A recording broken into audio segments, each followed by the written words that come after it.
Hello,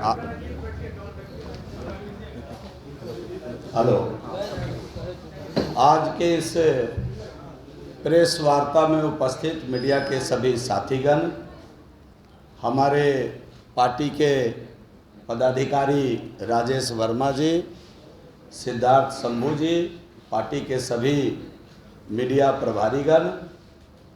और पत्र एवं इलेक्ट्रॉनिक मीडिया के सभी साथीगण, आप सभी लोगों को मालूम है कि कल एनडीए की राष्ट्रपति की उम्मीदवार श्रीमती द्रौपदी मुर्मू जी का आगमन पटना की पाटलिपुत्र की पावन धरती पर होने वाला है और इस निमित्त इस प्रेस वार्ता को आज यहाँ बुलाई गई है। हम लोग प्रेस वार्ता कर रहे हैं। श्री द्रौपदी मुर्मू जी देश के यशस्वी प्रधानमंत्री जी की एक बहुत ही उत्कृष्ट सोच कहा जाए कि द्रौपदी मुर्मू जैसे एक आदिवासी संथाल परिवार की महिला को, एक अत्यंत गरीब परिवार की महिला को, जिन्होंने राजनीतिक संघर्ष करके एक मुकाम बनाया, उसको राष्ट्रपति, एनडीए के राष्ट्रपति पद के उम्मीदवार के रूप में घोषित करने का काम एनडीए के सहयोगी दलों ने मिलकर किया। और मुझे बताते हुए खुशी हो रही है कि कल ही पाटलिपुत्र की धरती पर उनका आगमन सुबह 10 बजे होने वाला है। सुबह 10 बजे वो विशेष विमान से पाटलिपुत्र पटना के एयरपोर्ट पे आएंगी। तत्पश्चात वहाँ से निकलने के बाद वो बिरसा मुंडा स्मारक आकर के पुष्पांजलि करेंगी। उसके बाद होटल मौर्या उनका आगमन होगा। होटल मौर्या में एनडीए के सभी घटक दलों के साथ उनका एक बैठक तय है और बैठक के उपरांत 1:30 बजे पुनः उनका प्रस्थान यहाँ से अगले स्टेशन के लिए होगा। श्रीमती द्रौपदी मुर्मू जी का एक संक्षिप्त परिचय मैं आप सभी मीडिया के बंधुओं से शेयर करना चाहता हूँ कि 20 जून 58 को उनका जन्म हुआ था आदिवासी परिवार में। उनके पिता का नाम बिरंची नारायण टुडू जी थे और कहीं न कहीं वो लगातार राजनीतिक क्षेत्र में संघर्ष करते रहे। पारिवारिक जीवन काफ़ी उनका कष्टप्रद रहा, लेकिन राजनीतिक जीवन में वो 1997 में भारतीय जनता पार्टी से जुड़ी थी और पहली बार 1997 में ही वो पार्षद चुनी गई थी। उसके बाद लगातार 2 बार भारतीय जनता पार्टी के विधायक के रूप में उड़ीसा में उनका चयन हुआ, विधायक के रूप में वो चयनित हुई और 3 मंत्रालय का कार्यभार जब हम लोग वहाँ गठबंधन की सरकार में थे तो परिवहन जैसे, वाणिज्य जैसे महत्वपूर्ण विभाग को चलाने का काम उन्होंने किया। और श्रीमती द्रौपदी मुर्मू जी पहली आदिवासी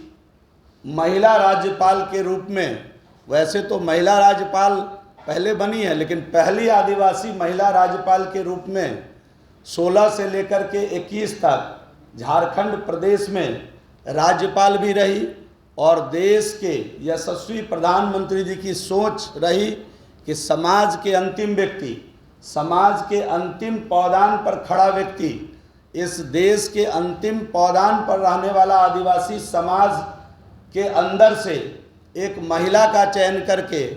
आज देश के सबसे सर्वोच्च पद के लिए चयनित करना, ये कहीं ना कहीं पंडित दीनदयाल जी की जो सोच थी कि सरकार और ये जो सरकार है, सरकार की जो व्यवस्था है वो समाज के अंतिम व्यक्ति तक पहुँचे और समाज का अंतिम व्यक्ति देश के सर्वोच्च पद पर बैठे, इस प्रकार के कार्य को सुनिश्चित करने के लिए मैं देश के यशस्वी प्रधानमंत्री जी को, अपने राष्ट्रीय अध्यक्ष जी को, एनडीए के सभी घटक दलों को मैं आपके माध्यम से साधुवाद भी देना चाहता हूं, उनका आभार भी प्रकट करना चाहता हूं, उनको धन्यवाद भी देना चाहता हूं। और जैसा कि मुझे मालूम है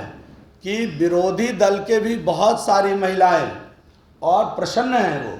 कि महिला को राष्ट्रपति बनाया जा रहा है। कई आदिवासी समाज के जो विधायक हैं वो बहुत प्रसन्न हैं और उन्होंने मनसा जाहिर की है कि कहीं न कहीं इनको राष्ट्रपति बनना चाहिए। ये एक बहुत ही शुभ संकेत है कि विपक्ष के साथियों के बीच भी इस बात की चर्चा है कि आपका जो कैंडिडेट है, आपका जो राष्ट्रपति कैंडिडेट का सिलेक्शन है, वो इस समय सर्वोत्तम है और अंदर से उनका मन मिजाज भी, मन से उनका समर्थन है। और हम उम्मीद करते हैं, हम अपेक्षा रखते हैं, हम आपके माध्यम से अपील करते हैं, मानवर तेजस्वी यादव जी को भी नेता प्रतिपक्ष हैं बिहार के अंदर, उनसे हम अपील करते हैं, सभी हम कम्युनिस्ट पार्टी के अपने बिहार के नेताओं से अपील करते हैं कि देश के इतिहास में ये पहली बार किसी आदिवासी महिला को ये सम्मान मिलने जा रहा है। उसका आप विरोध न करें, उसका आप समर्थन करें और जो ये पहली बार देश में चमत्कार होने जा रहा है उसके आप गवाही बने। आपके माध्यम से मैं नेता प्रतिपक्ष और सभी कम्युनिस्ट पार्टी के विभिन्न घटक दलों को मैं अपील करना चाहता हूं, चूँकि उनके विधायकों की मन मनसा कहीं न कहीं स्पष्ट रूप से द्रौपदी मुर्मू के समर्थन में है। इसलिए हम चाहते हैं कि पूरा बिहार सर्वसम्मति से ही द्रौपदी मुर्मू जी का एनडीए के उम्मीदवार का समर्थन करे।